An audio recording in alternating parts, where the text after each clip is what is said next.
Fascism is one of the strongest words when it comes to politics. It's also one of the most misunderstood. So today, we're not name calling. We're not talking about labels. We're asking a very serious question. Has Donald Trump shown signs commonly associated with fascism? To answer that, first we have to look at what political scientists say fascism really is. And then we can compare that to real statements and real actions made by the current president.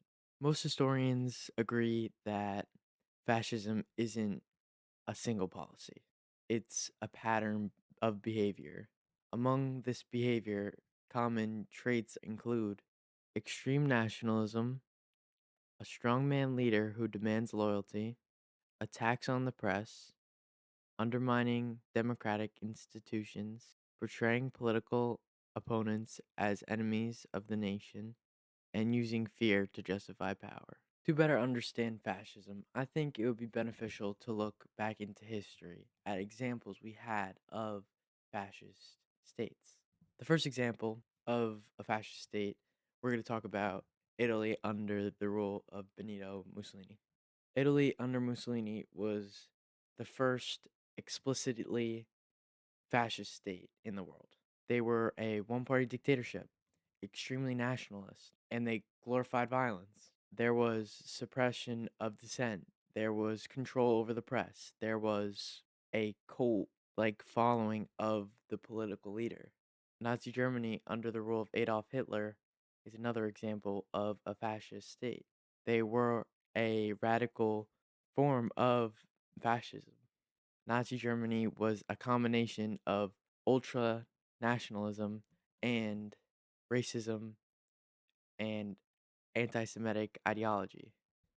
Hitler had a totalitarian control over Nazi Germany.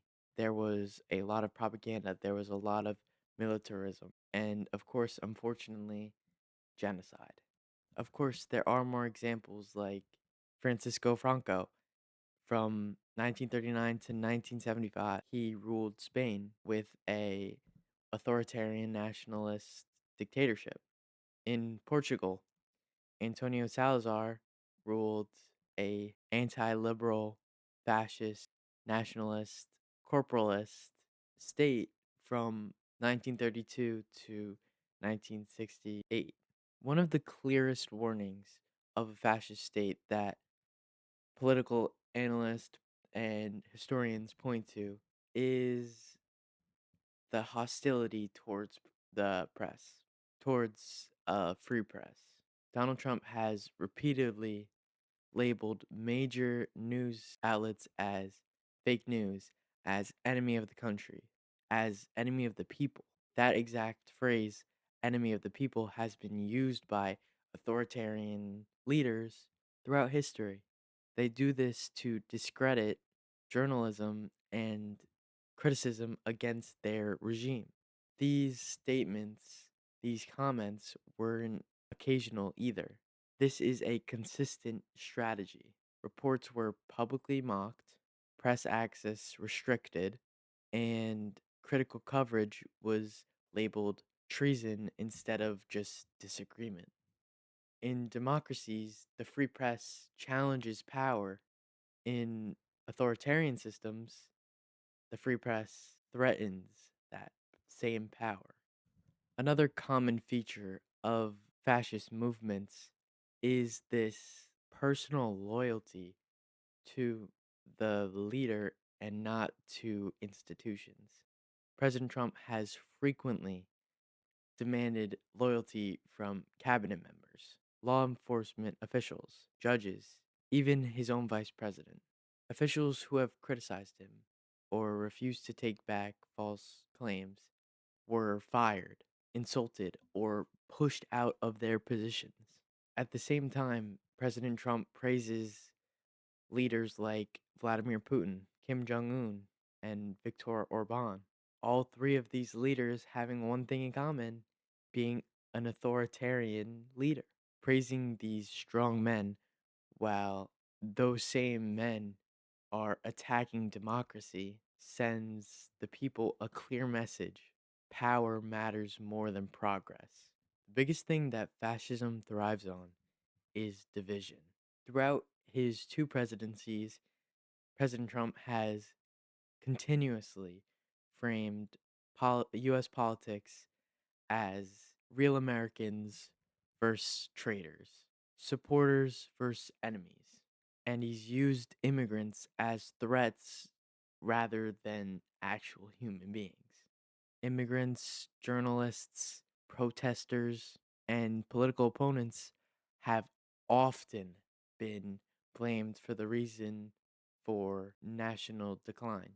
This kind of rhetoric doesn't just criticize policies, it dehumanizes groups of people, which is a core tactic of an authoritarian regime. Perhaps the more serious concern is the undermining of democratic elections. President Trump's response to the 2020 election is not one that looks very positive. Despite zero evidence of fraud, Trump has claimed that the election was stolen, pressured state officials to find him votes, and encouraged citizens to lose trust in the entire system. These actions that he took after the election accumulated into what happened January 6th, 2021, when a mob stormed the US Capitol to stop the certification of the election. Attempting to overturn a democratic result is not a policy disagreement, it's a direct challenge against democracy itself. Authoritarian leaders often frame political legal accountability as prosecution.